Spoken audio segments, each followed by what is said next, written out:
Hello, and welcome to the Handicapable Black Woman Throne Room. My view of humanity is a whole new tea. Hi, hello, how are you guys? Okay, let's sit down and grab some patty tea and just, let's get into it. But first, I was like, I'm not going to be in order. Yeah, I'm already not in order because one of the episodes that I recorded messed up. So now I have to redo the second half. Yay, me, my life. If you only knew how much mess is going on right now in my life. So, like a lot of the CK fans, the Orange Man fans, they'll be happy and sharing and everything. And that's kind of the funny part because most of them are Christian and everything, and they sit front row at the church.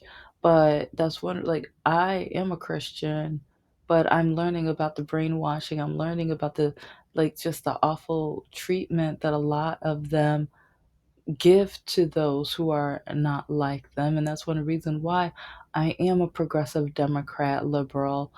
And yes, and I'm a combination of it all. So I'm for the LGBTQ, I'm for Black people and people of color, and for the disabled. And I'm not going to tell the disabled community that the devil put this on you.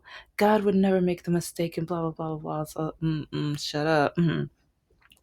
Or if you want to be healed, you would have been healed. You have to believe more. You have to, this is all the stuff that my church, my bishop and pastor has said about well, they talk about it as a whole, but they have pinpointed the disabled community a few times. Yeah, and that's why, yeah. If I already didn't get enough emotional ABUSC from the doctors and then from my mother and family and everything, yeah, yeah. So, but back to the churches, yeah. When I'm hearing about this woman who went around and she tested the churches, I love the Patty. It's like you do not know how much I want to interview her, and I want to do a live and just talk, spill the tea, and relate with her because we've lived very different lives, but very similar lives.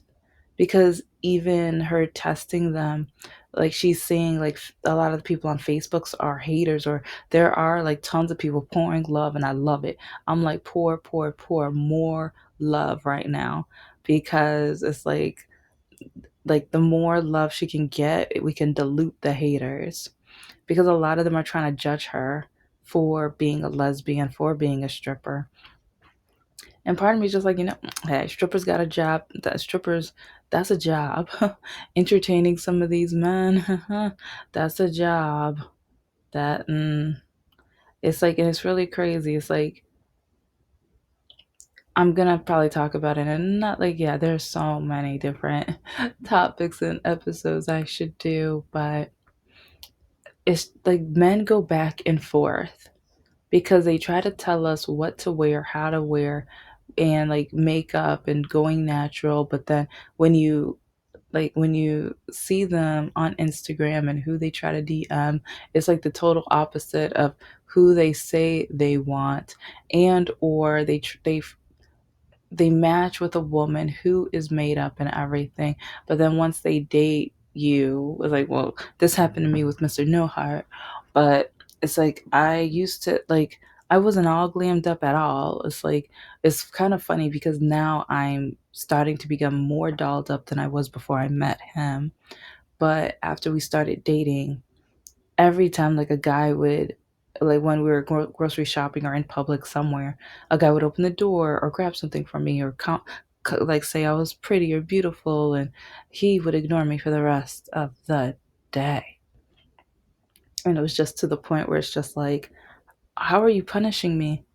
You want to go out with me because you were attracted to me? I'm confused.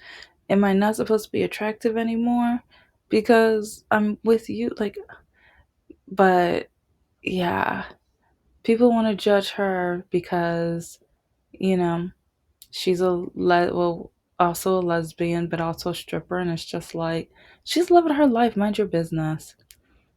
And In the Bible, when it says love thy neighbor, it didn't say unless. Love thy neighbor, full stop. Love thy neighbor, period. Love thy neighbor, drop the mic. And I think she's amazing and fascinating. And I know I would be able to have amazing conversations with her. So I'm just like, ooh, let's go to brunch. You are my type of girl. Let's go. So, and people who are trying to put hate on her, it's like, I think this is waking up. Like, and oh, yeah, in one of the videos that I'm going to be posting on here, like one of the pastors got really mad because they failed the test. And so he even came, there was a woman who did, it seems like she doesn't normally go to that church. She went to visit that church and she recorded parts of what the pastor was saying. And he kept mentioning woke. And she said, like, he might have mentioned liberal, but I'm not sure if he mentioned liberal, but he kept saying woke. And this was like 6 months ago, maybe almost a year, that I recorded, I think, 2 or 3 episode series about if Jesus and like, yeah, Jesus was political, he would be a Democrat.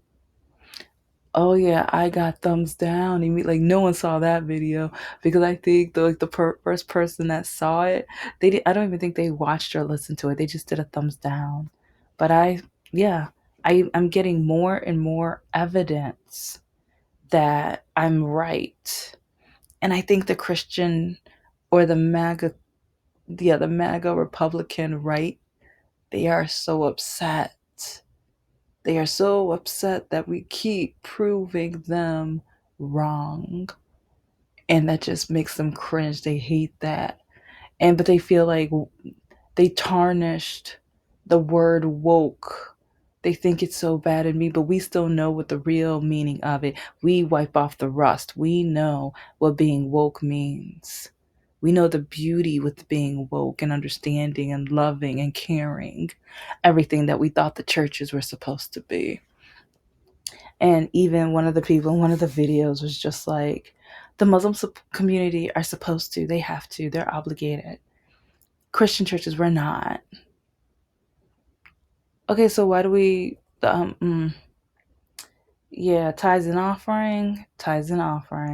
And sometimes I know in my church, they've done tithes and offering 2 or 3 times in one sermon. In one sermon. Yeah, yeah. And it's just at a point where it's just had me curious sometimes where would they've they've said that they're doing some things within the community, but then you don't really hear anything about it from the community. And they had their school, then they shut it down. But then once the orange man said he was going to get back into office, and I remember I didn't have a full on debate because I would have kicked the girl's butt verbally. It's like, because it's the daughter of the bishop, but she had this whole post about what's wrong with the orange man, or why are you guys against, like, because like I still believe that my church would have failed. I want to say I think they would have passed, but I don't. It's one of the mega churches. I grew up in the mega church since I was in second grade, so long time. And I mean, I was waking up while going there. I was just like, this doesn't make sense. This isn't right. Why are they doing this? And why every time there's an election, they only invite the Republicans? And then they tell us we have to vote for the Republicans. And they keep telling us we have to repeat the Republican's name. Why do they keep saying this? And then even with the sermon, sometimes the way they talk, they only want to hammer on Republican points of view and things, and then they say it's in the Bible, but then when I read it, it doesn't connect correctly. And or months later they use the same scripture, but then they contradict themselves with what they're saying and what they mean. So now I'm really confused. Yeah. But back to this, my lovely lady who tested these churches, because yeah, it's like there was this one pastor who was like, the Muslim community, they're obligated. Um, you guys keep saying America first. You guys keep saying you want to be a Christian nation, but then and then you guys, like, especially after 9/11, you kept being mean to the Muslim community, but it's the Muslim community that's showing love and care, and to people that don't even go to the church, unlike a lot of these colonizer owned churches. They said that you have to be a member or you have to call someone else or get other people's information in order to get what you're going to get and everything like that, which if you're America first and they're a citizen of this nation, it's like, why do they have to just be a member of your church? If you're America first, you want, and if you're all lives matter, if your all lives matter and there's a crying baby, there's a hungry baby, that's a life. If you're pro life, don't you want that baby to like, because they're against abortion. But when a lot of women have a hard time finding daycare and being able to afford daycare, and then they try to find a job and afford daycare, but then sometimes daycare costs more than the job. And so then the woman quits the job so she can take care of the baby. And so now she needs assistance, either Section 8 or food stamps or any other type of governmental need. But then they blame her, even though our capitalism is like taking over the opportunities and the capabilities of having a family, but then they want us to have more babies, more children, but they already created a country where it's already hard enough to afford. But then you have to remember what Elon Musk's mother said, like, oh, just don't go to the movies, just don't go out to restaurants, just don't have a life. If that means that's gonna keep us rich, and that if that's gonna give, like, she didn't say this part, like the last part I'm saying. This part is from my opinion. But yeah, she said the part about just don't go to movies, don't do this or that, have more babies. That's what you're supposed to do. That's what you need to do. A woman whose son is like the richest man in the world has the gall. Yeah. I don't know. I'm just. So these churches say that they're pro-life, but they don't care about, like, and in order to help her, she has to be a member of their church. I don't remember that with love thy neighbor too. Like love, like, oh, if they're thy neighbor, that means maybe go to a neighboring church, and also love thy neighbor. Once that neighbor sees how giving and caring and loving you are, maybe they'll not just be a neighbor. Maybe they will, want to move into your church and be a part of the program.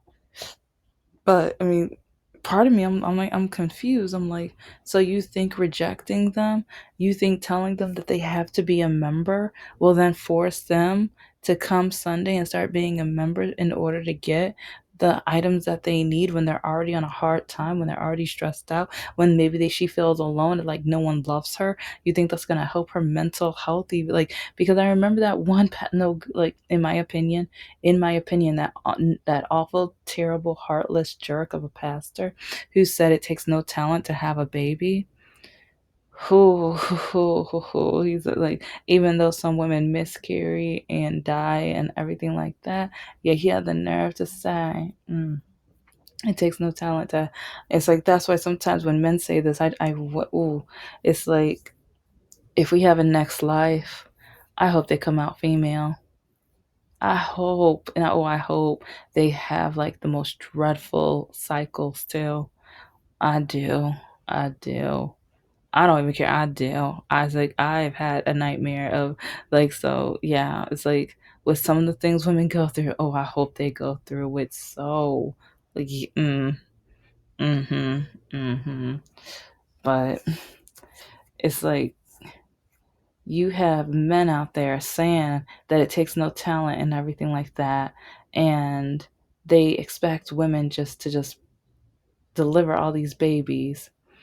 But then right now we're having, like, I believe it's like record numbers of women being let go, laid off, fired, and everything, especially black women. But then people turn around and say, "See, you didn't deserve that job." Like, no, it's called DE. Like, they don't get why we need DEI. They don't get the way that some companies are racist when they hire, and so when they fire, it's like they are going to fire the people that they didn't want to work there in the first place. The people who they were, because these people were qualified, very qualified.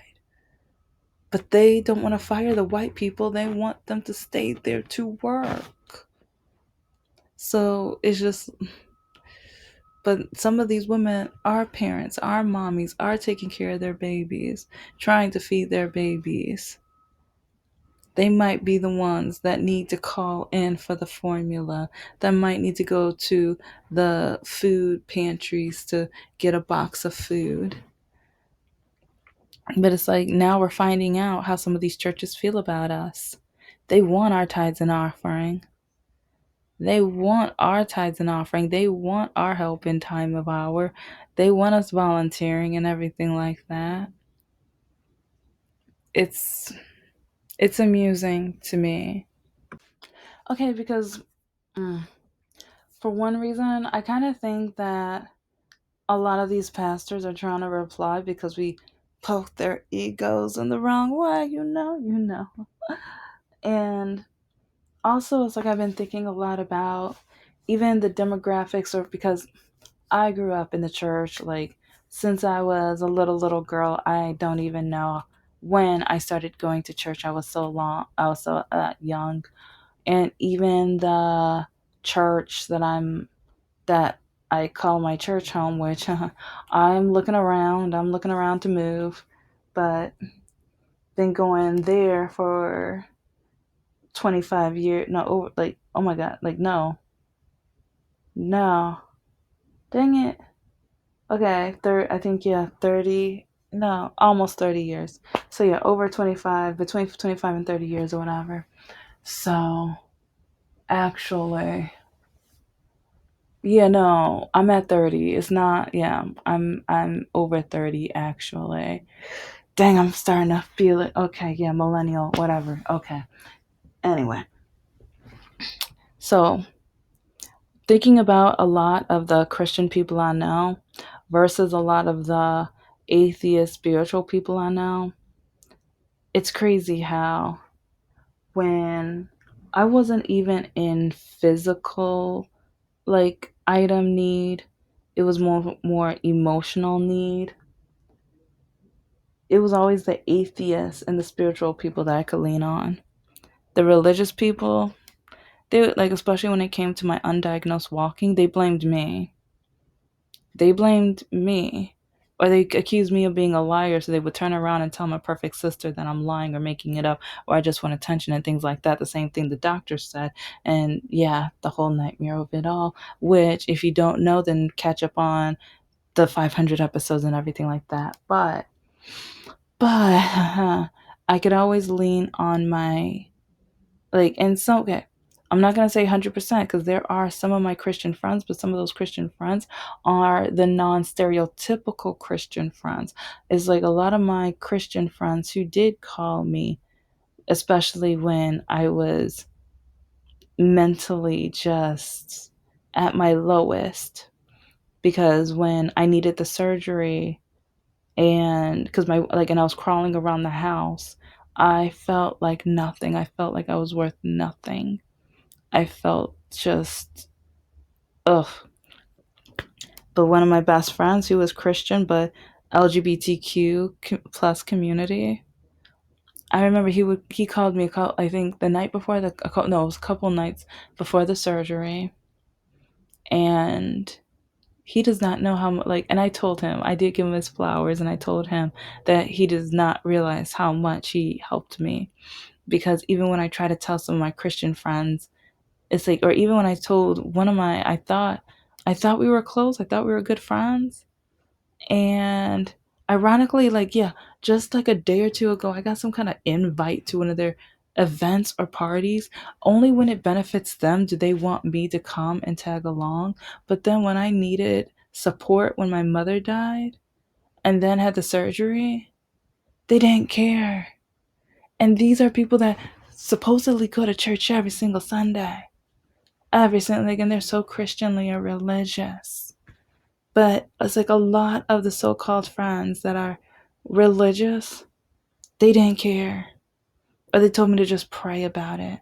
Or they tell me that, oh, well, you just do as your mom said. Remember, it's like your mom says that you just need to walk right and none of this would have ever happened. That's the Christian side. And so when this woman is going around quizzing and talking to people and testing them, I'm like, yeah, this all makes sense. Because with even my spiritual friends, they were the ones texting me and messaging me and saying how I was. And I'm not saying all like, oh, there's some atheists that are jerks. Mr. No Heart, atheist. His mother, full blown yeah, it's like, and that's the crazy part. It's like I think it's just it's kind of how you were brought up and or how your church home is in a way, because even though like I think he grew up in the church but he escaped it because he didn't believe in it or whatever, but he still grew up with her beliefs. And she's a bigot. But yeah, um they think alike though. And when I had my surgery, when my mom passed, he refused to go because he thought he was going to be the only white guy. Even though I told him my parents have white friends and family members, and even I think uh, some of my dad's veteran like colleagues came, or at least a couple of them did. And I think one of them, like, well, I mean, I know, like, there were, like, we had a few white people from, and not all from the same reason, like, or demographics. Some were, like, friends, some were friends of family, like, whatever, doesn't matter. But that was his reason. That was his reason for not going to the funeral. And so, yeah. But then also, okay, showing his mother, like, the Christian part of her, it's like she kept forgetting my mom passed. And I remember the first Mother's Day that my mom passed away, and she had the nerve to say, oh, so she's not at her mother's house? Oh, so I guess it's like she doesn't really care about her mother. The phone, it was on speakerphone. She didn't know I was in the room, and she didn't know it was on speaker. And I just remember I'm looking right at my guy like, now what? Okay, this is a Christian woman. This is a Christian woman saying something. And then, so then when my ex said, oh, she passed away. Oh, I'm going to tell that whole story in another episode. But baby, it's like, this is why whenever I get to hear another video about this young lady's test, I'm like, girl, keep testing them. And if we can find other ways to test these churches, oh yeah, they're gonna try to claim, oh, it was a scam. Shut up. No, no, no. We need to keep testing these churches, because especially we have some of these pastors who had thousands of dollars behind, excuse me, like behind bathroom walls, I believe. Isn't that right? Yeah. And then we have some with private jets because, oh, they can't be near us normal people. Oh, they can't touch someone that is woke. Oh my gosh. And then it's like they live in mansions, and even during the flood in Louisiana, they were not gonna open their church. See, that was a test right there. Because I think some of the smaller churches, the black church, I think, like, because I got to do my homework, I got to go check that out. But I was like, okay, so the richest church, a church that has tons of leg room, they're not going to open the doors to allow the homeless. And yes, okay, or like the people who lost their homes and things like that. But that didn't make any sense to me. And so I don't. I'm I'm just baffled because some people are acting like they're surprised.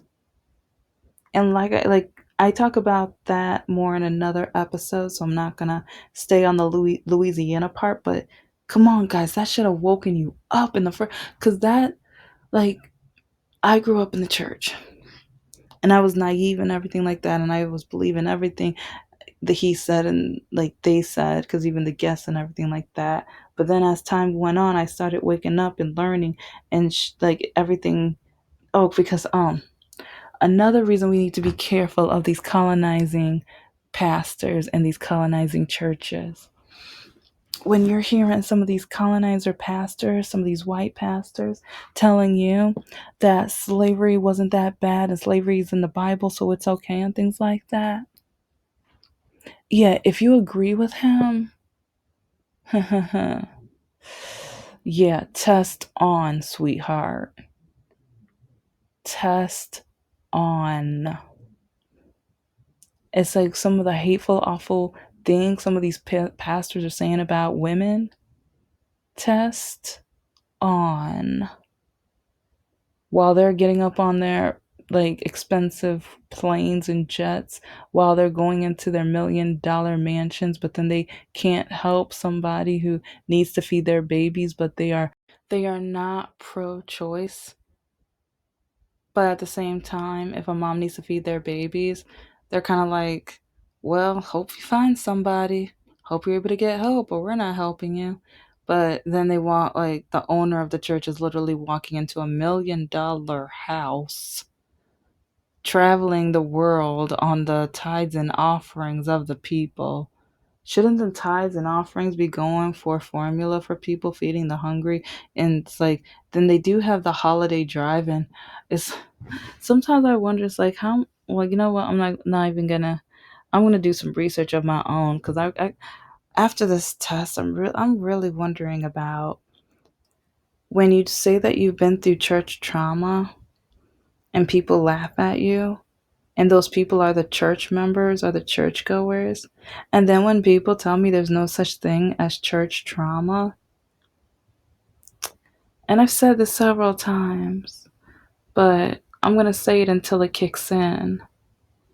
Some of these pastors, like the things they've said about especially the disabled community, and even about money and finances, and when they say that you must not have prayed right, you must not love God enough, that's what they get out of my walking. That's what they, or, oh, I must be possessed. That's the one I laugh at the most, when they say I must be possessed. And yeah, it's like, or you're too pretty to walk like this. So God would have never allowed you to walk like this. So I know you placed this on yourself. And, or the devil must have not wanted you to have a beautiful life. So he made sure that he gave this to you as an obstacle. It's like, but you have to love God enough to distract it or take it away. Yeah, but then people try to tell me there's no such thing as church trauma. And that's only, like, that is only the tip of the iceberg. Only a tip. They don't know what a pure heart is. They don't know what a valuable heart is. They want to base it off of, like, your sexuality and your job and things. But I know a lot of people in the church. I know a lot of pastors within churches who have ugly hearts, because my bishop, the way him and his children,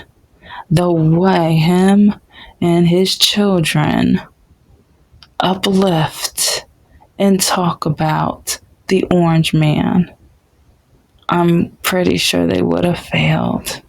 Thank you so much for listening to the Handicapable Black Woman Throne Room. I am a woman, I am of color, and I am handicapable. But most importantly, I am human, and you're human too.